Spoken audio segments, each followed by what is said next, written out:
बिस्मिल्लाहिर्रहमानिर्रहीम। Dear students, अस्सलामु अलैकुम। फिज़िक्स क्लास 9 यूनिट 3 का आज लेक्चर नंबर 13 है। ये कल वाले लेक्चर से ही रिलेटेड है। कल हमने पढ़ा था फोर्स एंड मोमेंटम, यानी फोर्स का चेंज इन मोमेंटम पे क्या असर होता है। आज हम देखेंगे कि फोर्स का चेंज इन मोमेंटम पे क्या असर होता है और उसके डेली लाइफ में क्या इम्पैक्ट हैं, कहाँ कहाँ पे इसके यूजेस हैं। साथ ही साथ उससे रिलेटेड एक एग्जांपल है, वो हम हल करेंगे। तो आइए आज के लेक्चर में हम देखते हैं कि हमारे पास सीखने के लिए, नई बातें सीखने के लिए क्या क्या चीज़ें हैं। सबसे पहले हम एग्जांपल 3.6 सॉल्व करते हैं। बॉडी ऑफ मैस 5 kg, एक बॉडी है जिसका मैस 5 हमने नोट कर लिया, is moving with a velocity of 10, move हो रहा है 10 मीटर पर सेकंड की वेलोसिटी से। फाइंड द फोर्स, फोर्स हमें मालूम करनी है, हमने नोट कर लिया डाटा में। टू स्टॉप, रोकने के लिए, अब यकीनी सी बात है जब वो रुकेगा तो उसकी वेलोसिटी हो जाएगी 0 इन द 2 सेकेंड, टाइम है हमारे पास 2 सेकेंड।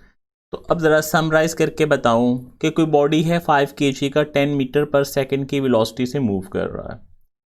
हमें फोर्स मालूम करनी है उसे रोकने के लिए, और रोकना कितनी देर में है, सिर्फ 2 सेकंड में उसे रोक देना है, ज़्यादा टाइम नहीं लगाना। तो हम सबसे पहले इसे हल करना शुरू करते हैं। हम इसका इनिशियल मोमेंटम मालूम करते हैं। तो मोमेंटम बराबर होता है mv, तो 5 × 10, ये हो गया 10 न्यूटन, 10 × 5 50 न्यूटन सेकेंड। pf मालूम किया हमने, तो m5 है, v 0 है, 0 से मल्टीप्लाई हो गया 0 ही हो गया। इसके बाद हमारे पास फार्मूला था f is equal to pf minus pi/t। हमने इसकी वैल्यूज पुट की, f मालूम करना है, pf 0 है, pi 50 है, टाइम 2 है। ये हमारे पास हो गया, 0 में से 50 माइनस किए तो -50/2, इसे डिवाइड किया तो -25, तो फोर्स हमारे पास आ गई -25 न्यूटन। मतलब उस बॉडी को अगर हम 2 सेकंड्स में रोकना चाह रहे हों तो हमें 25 न्यूटन फोर्स लगाना पड़ेगी। नेगेटिव साइन इंडिकेट क्या कर रहा है? नेगेटिव साइन इंडिकेट कर रहा है कि हमें फोर्स के ऑपोजिट डायरेक्शन में, जिस तरह वो बॉडी हरकत कर रहा है ना, हमें उसके उल्ट साइड में फोर्स लगाएंगे तो तब वो बॉडी जो है वो रुकेगा। ये एग्जांपल आपको क्लियर होगी। तो अब हम नेक्स्ट मूव करते हैं। नेक्स्ट हमारे पास है फोर्स एंड मोमेंटम के इम्पैक्ट। यही जो अभी हमने एग्जांपल हल की, इसी को मैं ज़रा दोबारा से लिख रहा हूँ कि VIT था, VF 0 था, तो इनिशियल मोमेंटम था 50 और फाइनल मोमेंटम था 0। अगर हम चेंज इन मोमेंटम निकालना चाहें, PF माइनस PI, 0 माइनस 50, ये हो गया -50। ये हमारा फॉर्मूला था, इसमें से t इधर डिवाइड हो रहा है, हम इसे इस तरफ लेके, तो ये हो गया PF minus PI is equal to F × T। ये हमारे पास फार्मूला बन गया, PF minus PI is equals to F × T। अब यहाँ पे इस एग्जाम्पल पे गौर कीजिएगा, इस डाटा पे, कि अगर हम इसे सिर्फ 1 सेकंड में रोकना चाहें, t की वैल्यू 1 हो, तो f कितना होगा? यकीनन -50 होगा, तो तभी -50 न्यूटन बनेगा ना। ये वाला जो हमने पहले अभी मालूम किया था, चेंज इन मोमेंटम -50 किस तरह से बनेगा? अगर t 1 है तो इसे f कितना होगा? -50। अच्छा, अगर हम t को 2 कर लें तो किससे मल्टीप्लाई करेंगे -50 बने? यकीनन -25। अगर t को हम और बढ़ाएं 5 कर लें तो फोर्स और कम होके 10 हो गई। अगर t को हमने और बढ़ा के 10 किया तो फोर्स रह गई 5। t को हमने और बढ़ाया तो फोर्स रह गई जस्ट 1 न्यूटन। पता क्या चला कि जैसे जैसे टाइम बढ़ रहा है वैसे वैसे फोर्स कम हो रही है।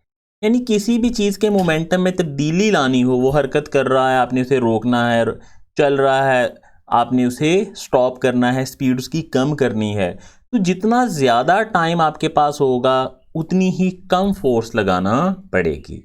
बात क्लियर हो गई कि किसी भी चलती हुई चीज़ को अगर आपने ज़्यादा टाइम में रोकना है तो फोर्स कम लगानी पड़ेगी, अगर कम टाइम में फ़ौरन रोकना है तो फिर हमें फोर्स जो है वो बहुत ज़्यादा लगाना पड़ेगी। जैसे आपने गाड़ी, मोटरसाइकिल, कार चलाई हो या चलते हुए देखी हो, तो अगर फ़ौरन रोकनी हो तो हमें फुल ज़ोर से, फुल प्रेशर से ब्रेक्स दबाना पड़ती हैं, बहुत ज़्यादा फोर्स लगाना पड़ती है। लेकिन अगर हम उसे आहिस्ता आहिस्ता रोकना चाह रहे हैं, काफ़ी टाइम में रोकना चाह रहे हैं, तो हम slow slow Aahista Aahista breaks भी अप्लाई कर सकते हैं। तो अब इसका इम्पैक्ट कहाँ कहाँ होता है? इसके इम्पैक्ट्स आप लोगों को सबसे पहले घरों में ये स्टायरोफोम बॉक्सेस आम नज़र आते होंगे। घरों में आप चीज़ें लेते हैं, इस किस्म की शीट्स ही बनी होती हैं स्टायरोफोम की, उनमें पैक्ड मिलती हैं। ये एग्स वगैरह हैं, कॉस्टली आइटम्स जो हैं, टूटने वाले बर्तन वगैरह। अब इनमें क्यों पैक किया जाता है? इनमें बच्चों पैक इसलिए किया जाता है कि अगर यहाँ से कुछ साइड से फोर्स लगेगी तो वो फोर्स फ़ौरन यहाँ पे मुंतकिल नहीं होगी। क्यों? क्योंकि ये जो स्टायरोफॉर्म आपने देखी होगी, इसके दरमियान बबल बबल से होते हैं और दरमियान में एयर होती है। अब जब यहाँ से दबाएंगे तो एयर की वजह से वो फोर्स ऐसे फैलना शुरू हो जाएगी और टाइम जो है वो ज़्यादा बढ़ता जाएगा। यानी फोर्स जो यहाँ पे पॉइंट नंबर 1 पे अप्लाई की थी, इस एक्स तक पहुँचते पहुँचते ज़्यादा टाइम लेगी।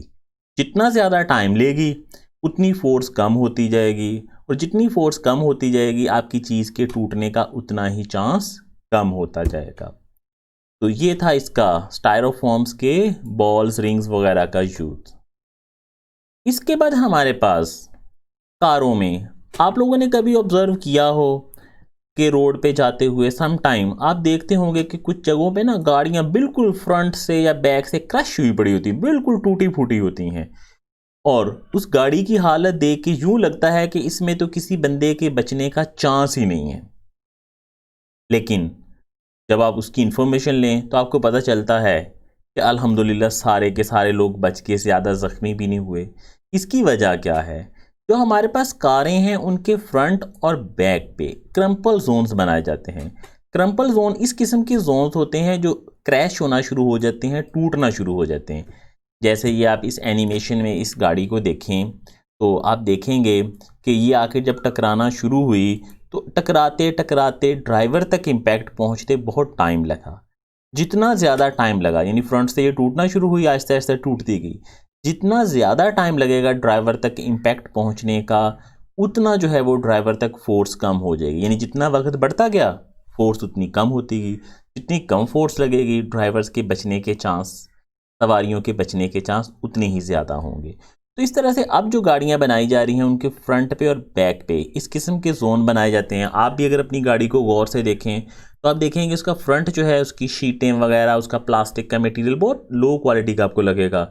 मुक्का शुक्का मारें तो लगेगा शायद टूट जाए। वो इसलिए टूटने वाला बनाते हैं कि अगर खुदा ना करे कभी एक्सीडेंट हो ही जाए तो गाड़ी भले टूट जाए लेकिन आप लोगों की लाइफ जो है वो बच जाए, सिक्योर रहे।